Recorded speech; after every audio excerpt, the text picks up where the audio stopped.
Yo, what's good with y'all, man? Back again with another article. This will be Hidden History Volume 1. And just to give you guys a little, update on what I'm trying to do in the direction that I'm trying to go with this page in regards to my articles. I want to go in order, basically. Like, I want to start all my various series from Volume 1 so that I can upload them in chronological order. And then I planned on making various playlists for each series. So, as I continue to grow and I continue to get these articles out, you'll be able to, go back and look at certain topics and genres that interest you, and everything would just be, a lot more coherent because, I plan on releasing a lot of videos, a lot of different things. So I definitely want to make sure, because this is like the whole reason why I started, my YouTube and what I started with originally. I've been branching out and I've been expanding and evolving, but I still want to, stay true to my roots. But anyway, so this would be, like I said, Hidden History Volume 1, and it was about the Georgia Guidestones. And I know that these have become a lot more popular in the mainstream recently due to them being blown up, but I knew about these before that happened, not to be like, oh, like I was hit before all you guys. It's just like, like I already had an awareness about them, and I'm kind of glad that, I'm not going to say I'm glad they got blown up, but, I'm glad that more people are becoming aware of monuments like these because, the truth is in plain sight. They put things in, the movies and TV shows. They make statues and monuments like this, and they write books, and all you have to do is open your eyes, man. So let's get into it. Like I said, Hidden History Volume 1 once again, and the title of the article is Satanic Stones. The Georgia Guidestones are an occult monument located in Elbert County, Georgia. Commissioned in 1979 by a man going under the name of R.C. Christian. That kind of sounds like a fake name. But anyway, he claims his mission was on behalf of a group of loyal Americans who had been planning its erection for the past 20 years. These satanic stones truly make you wonder, who runs the world, and what are their motivations? What truly is a loyal American? And is that term something that should be seen in a positive light, given the not only violent, but occultic history of the nation known as America? So obviously, we know about, slavery and that whole nasty aspect of America. But there's also an occultic Masonic aspect to America. And you can get a book, I believe it's called The Secret Destiny of America by Manly P. Hall. He's a Freemason. I don't know if that's the exact name of it, but just look up like Manly P. Hall and America, and you'll find that book. But it basically details how America was set up to be a witch's safe haven, essentially. Like a witch safe house. Like all of the founders were Masons. You see all of these Masonic occultic signs on the American dollar, and like I said, through statues and monuments like this statue. I don't know where this is, but you can look it up. It looks like it's in DC, but I don't know if that's where it is. But they have, like I said, it's in plain sight. But you should definitely research. If you don't have an understanding or you're not aware of it, you should research the occultic history of America. And like I said, one resource that I can give you is The Secret Destiny of America by Manly P. Hall. But moving on. The Guidestones encompass 10 principles that will allegedly, shout out to Chronicles of Judah, but that will allegedly lead humanity into a new world order of peace and stability, almost like a bastardization of the 10 Commandments. I believe I also briefly mentioned this in my Nutty Professor video. I talked about the 7 Hermetic principles and the section about how alchemy and chemistry are the same thing. And so we know that Satan loves to copy off of God. He loves to bastardize and dilute and corrupt God's ways. So that's where you get things like the Georgia Guidestones and the 7 Hermetic principles. It's Satan trying to be like God, essentially. So next we'll get into what the 10 principles are, and really pay special attention to the first 3, because those are the ones that we are going to discuss further.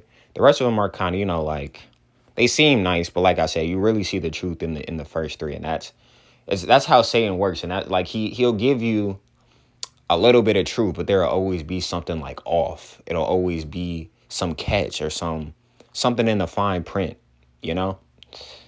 So the first principle is maintain humanity under 500 million in perpetual balance with nature.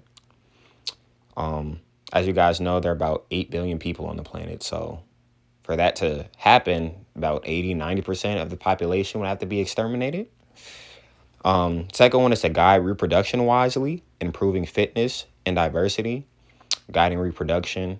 And that we're going to get into that on the next section about eugenics, as you can probably see down there below. The third one is to unite humanity with a living new language. Again, very Luciferian, Babylonian, New World Order, one world religion type vibe. The fourth one is rule passion, faith, tradition, and all things with tempered reason. The fifth one is protect people and nations with fair laws and just courts. The sixth one is to let all nations rule internally, resolving external disputes in a world court. The seventh one is to avoid petty laws and useless officials. The eighth one is to balance personal rights with social duties. The ninth one is to prize truth, beauty, and love, seeking harmony with the infinite. And the 10th one is be not a cancer on the earth. Leave room for nature. Leave room for nature. You know, it always like bothers me when I see these huge corporations and these, you know, mega powers that be who are constantly pushing, you know, like talking about climate change and global warming and how we need to end deforestation and, you know, save the planet and celebrate Earth Day. But like, y'all are the ones who are doing this. You guys are the ones who are chopping down whole forests to put malls and industries and factories so that you can continue to take advantage of the normal people. And yes, there is an aspect that is our fault because we are being compliant and we are buying their products. But at the end of the day, normal people are not the ones who are destroying the planet. It's these giant corporations who are trying to blame us, trying to put the blame on us when it's y'all the ones who are endangering animals. And it's your fault. You try to blame me like it's crazy. It really bothers me. But anyway, maintain humanity under 500 million, guide reproduction wisely. This is a philosophy known as eugenics. So yeah, let's talk about eugenics, man. So this is the definition of eugenics via the Merriam-Webster dictionary. And it says eugenics, the practice or advocacy of controlled selective breeding of human populations, as by sterilization to improve the population's genetic composition. Keyword, as by sterilization. So once again, it's like they basically want to eliminate and kill certain people who have so-called undesirable traits. So keep that in mind, man.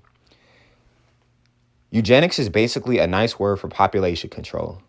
Though many have never heard of this discipline, eugenics is an extremely popular science right now and has been for millennia. Survival of the fittest, manifest destiny, evolution, whatever you want to call it, these are all branches on the eugenics tree. People in power have always tried to control their subjects through population control. You can look at any civilization with institutionalized slavery, and you'll unerringly find that they practice various forms of eugenics. So going off of that, like I said, we already know in American slavery, a lot of times they would, first of all, they would do selective breeding by only taking like the biggest and strongest male slaves and the most fertile female slaves. But they also put the slaves through various sterilization processes, the women, to prevent them from, you know, having too many kids and possibly rebelling. And also when you research certain civilizations, ancient civilizations, I'm specifically referring to Sparta right now. So in Sparta, they had a slave class known as, I believe they were known as the Helots. And every year the Spartans would basically thin the herd per se, and they would kill a certain number of the slaves to, first of all, limit their population and to instill a sense of fear within the slaves to keep them from rebelling. So civilizations, ruling class societies have always utilized eugenics as a way to control the slave class, basically. I talked about the new CRISPR gene editing technology in my article on the Nutty Professor. This is an example of the seemingly benevolent side of eugenics. However, the positives often pale in comparison to the negatives when it comes to this practice. You remember the Holocaust, right? Or slavery in the US? What about the Japanese internment camps of World War II? All examples of the twisted, sinister side of eugenics. Ask yourself one question. Who determines which traits are desirable? Some traits may be desirable to some, but not for others, especially when it comes to physical characteristics. The promotion of things like birth control, abortions, and vasectomies are also forms of eugenics. So as we saw earlier, one of the main parts of eugenics is sterilization of the population. Birth control, abortions, and vasectomies are all forms of sterilization. They don't want people to continue families. They don't want you to have kids. Like they already talk. We'll get down to that in later in the article. But sure, I have a couple pictures that kind of show what I guess some examples of eugenics in modern society. The American Eugenics Society promoted ideas of racial betterment and genetic education through lectures, conferences, publications, and exhibits at county and state fairs, like this chart labeled the Triangle of Life from the Kansas Free Fair. So as you can see, I don't know exactly what they were protesting, whether it was like abortions or birth control, but this is back when people were, not completely indoctrinated and brainwashed by mainstream media and television. So we want to protest. We should protest things like this. But I'm not going to get into that. I have an article on Black Lives Matter coming soon. So stay tuned for that. That's all I'm going to say about that. So then this is one of the pamphlets that they were handing out to people at these eugenic fairs. So we can see here on the left, they have a list of unfit human traits. So feeble-mindedness, epilepsy, criminality, insanity, alcoholism, pauperism, and many others run in families and are inherited in exactly the same way as color and guinea pigs. If all marriages were eugenic, we could breed out most of this unfitness in 3 generations. So this is why I'm trying to tell you, this is why they push abortions and vasectomies and birth control, because they view everybody who's not part of the elite as slaves, as vassals. And that's, once again, you saw the first one. They're trying to get the population down to 500 million. Like, there's a very, very small percentage of like rich, affluent powers that be. They literally view everybody else as a slave. So really they're trying to kill everybody, bro. Not everybody, but like I said, 80 to 90% of the population. If you're watching this video, you're probably one of those people who they're trying to kill. So just think about that, man. The Triangle of Life, another occultic symbol. I'm going to do a book review on a book that I just read. It's called Masonic and Occult Symbols Illustrated by Dr. Kathy Burns. It is an amazing book, but it had a whole chapter dedicated to the upward triangle, which represents masculinity, and the downward triangle, which represents femininity. And you see that oftentimes in Masonic poses, but that's a whole another day for another time. Whole another topic for another day, I mean. Anyway, you can improve your education and even change your environment, but what you really are was all settled when your parents were born. Selected parents will have better children. This is the great aim of eugenics. So once again, how do they decide who is selected and who is not? It's about what the elite, the powers that be, think. And we all know that they are, Satanist, Luciferian. So if you're not willing to, sell your soul, take the mark, then they're gonna, suicide you. Not funny. But anyway, the question is, are the people promoting eugenics using it for good or evil? They sell eugenics as a way to help humanity evolve and elevate through things like gene editing. Yet in the same news segment, they will talk about how the earth is overpopulated and how humans are destroying the planet. So which one is it? So once again, like they're pushing things like CRISPR, like, oh, we can make humans impervious to disease and we can remove like undesirable traits and we can help humans basically to live forever. But then they'll also be like, oh, the earth is overpopulated. So like, who are they talking about? They're really talking about the elite, because once they get rid of everybody else, then they're going to, edit their DNA and become like superheroes and, proverbial gods. It's not for you though. Like, they don't want to save regular people. We know that. We know that they want to keep people drugged out. They want to keep people sick so that they can continually take money off of them and to finesse them and to control them. So once again, like things like CRISPR are not for regular people, bro. It's for the elite. It's gonna be extremely expensive. It's not gonna be something that you could just go out and get and be like, oh, like I never want to have cancer. I never want to get sick again. But y'all will see. So one nation. The third tenet refers to uniting the world under one language.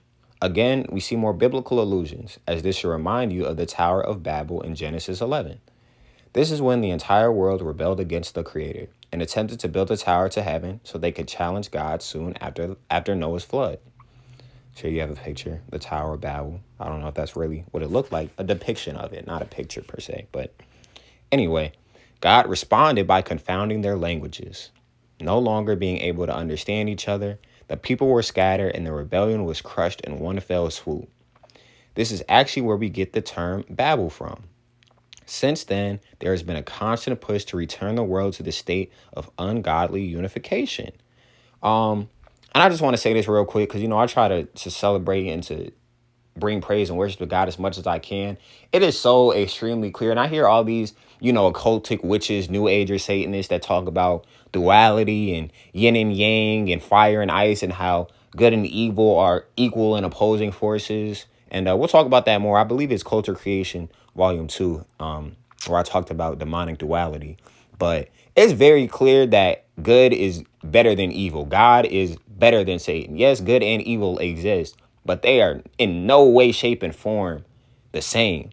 Satan had to do all this. He had to control and manipulate all these people. They slowly building this tower. He has to do all of these crazy things. God literally, that's how you know God's strong. He's not even worried. He literally waited until they got to the very top. And he was like, all right, watch this. Change their languages. Satan could never. It's just so funny to me how people really, like, why would you ever choose to worship Satan, man? But we know, like, God, he has his people, he has his chosen ones, and anybody else is, you're not gang, bro, unfortunately. But, yeah, man, shout out to my dad. But there is a clear and undeniable push to establish a global government. This is evidenced by the massive propaganda surrounding globalism in recent decades and the establishment of organizations like the Council of Foreign Relations, World Health Organization, and NATO. The powers that be are clearly focused on bringing the world together under one mission, a new world order, if you will. Is the same secret society responsible for the creation of the Georgia Guidestones the same group in control of our media, politics, music, and movies? The same group who decides which stories get aired on the news and what we learn in school and who gets canceled? All I know is this. There is a group of selective, wealthy, loyal Americans who want to reduce the world population of 500 million or below, guide human reproduction and DNA, and unite the world under one language. It seems as if these people want to play God, and we know what the Bible says about that. So obviously, Isaiah 14, I will ascend above the heights of the clouds. I will be like the Most High, says Lucifer. But we all know that's big cat. Get out of here. You're funny, loose. Little loose. It's also interesting to note that some of the languages engraved on the guidestones include Babylonian, Greek, and Egyptian hieroglyphs, showing a clear understanding of occult principles by the sponsors. Who is this clandestine group that created the Georgia Guidestones? What would it mean for you, your loved ones, and the common folk of the world if our leaders embrace these ideologies? What will you do about it? So yeah, man, that was my Hidden History Volume 1. It's better than I thought it was. I'm not to sell myself short or anything, but, I'm always kind of hesitant to go back to my earlier articles because, it was when I first started. And, it's obviously you continue to make progress and you continue to do better. But this one's actually pretty good. I actually liked it. I liked it more than I originally thought I was. But yeah, man. So hopefully you guys learned something about the Georgia Guidestones and, you could begin to do your own research on eugenics and things like gene editing, all of these weird satanic philosophies that are going on. And I hope you guys enjoyed it, man. I appreciate you for listening, and I will see you in the next video. Bye, Chance.